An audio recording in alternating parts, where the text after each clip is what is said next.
Donald Trump has just taken a step that most people completely misunderstood. The media is obsessed with tariffs. Analysts are arguing about trade wars. Social media is distracted by political noise. But none of that is the real story. Because while everyone was watching the surface, a much deeper war was already underway. A war over who controls money in the 21st century. And the battlefield isn't Washington. It isn't Wall Street. It isn't even Beijing. It's the global financial system itself. Before we go any further, smash the like button, subscribe for real financial intelligence, and comment your city and the time you're watching this. Let's see how global this community really is. The invisible weapon America used for 80 years. Since World War II, the United States hasn't just been a military superpower. It's been a financial superpower. The dollar became the world's reserve currency. Global trade was priced in dollars. International banking ran through American-controlled systems. This gave the US an invisible weapon. If a country disobeyed, we froze their assets. We blocked their payments. We cut them off from the dollar system. No bonds required. Sanctions worked because there was no alternative. But here's the uncomfortable truth nobody wants to say out loud. That monopoly is breaking. China didn't try to fix the dollar.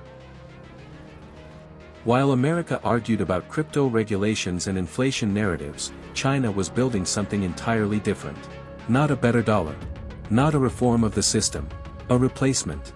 The digital yuan is not just digital cash. It's infrastructure. Salary payments. Retail purchases. Government settlements. Cross-border trade. All happening outside Western financial control. China has already tested this system with Thailand, UAE, Hong Kong. Trillions of dollars have already moved through it. This isn't preparation. This is deployment. Why this terrifies Washington?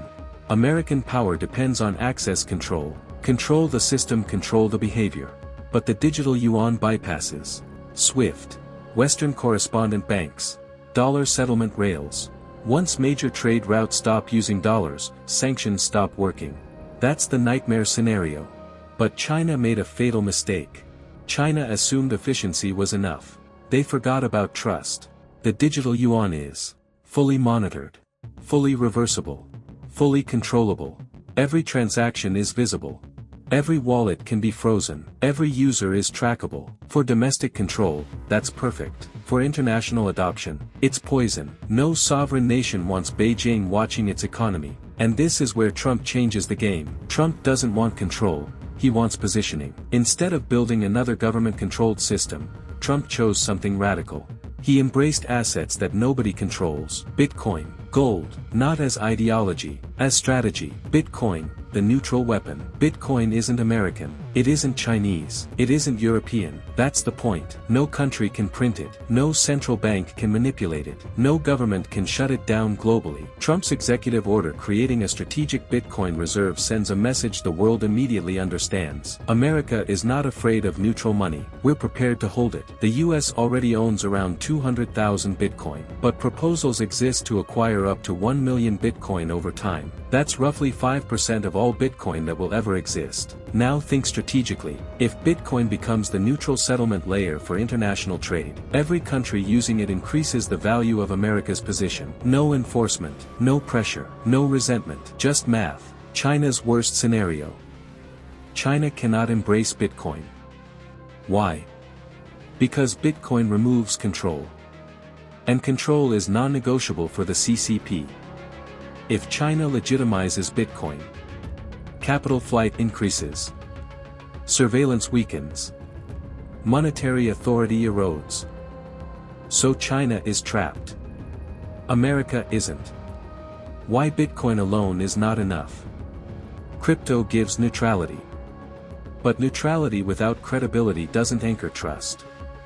That's where gold enters. America's hidden advantage, gold. The United States holds over 8,000 tons of gold. More than any country on Earth. But on official books, it's priced at $42 per ounce. A price frozen in time since 1973. At market prices, that gold is worth hundreds of billions more. Revaluing it isn't magic. It's acknowledgement. What a gold revaluation really signals. It tells the world. America's wealth isn't imaginary. It isn't just debt and promises. It's backed by something real. At the exact moment when BRICS is experimenting with gold-backed trade, central banks are buying gold aggressively, fiat trust is declining, America reminds the world who owns the most. Bitcoin plus gold equals strategic checkmate.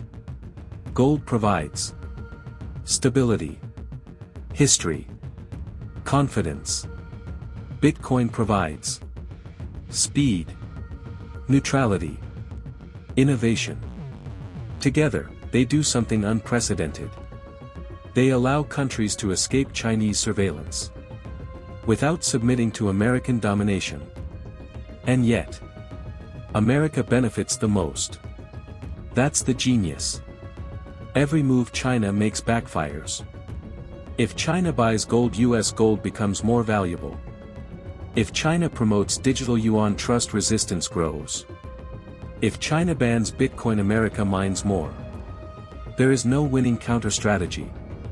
Energy, the silent multiplier. Bitcoin mining isn't speculation. It's monetary production. America has cheap energy, stable grids, private capital. China doesn't.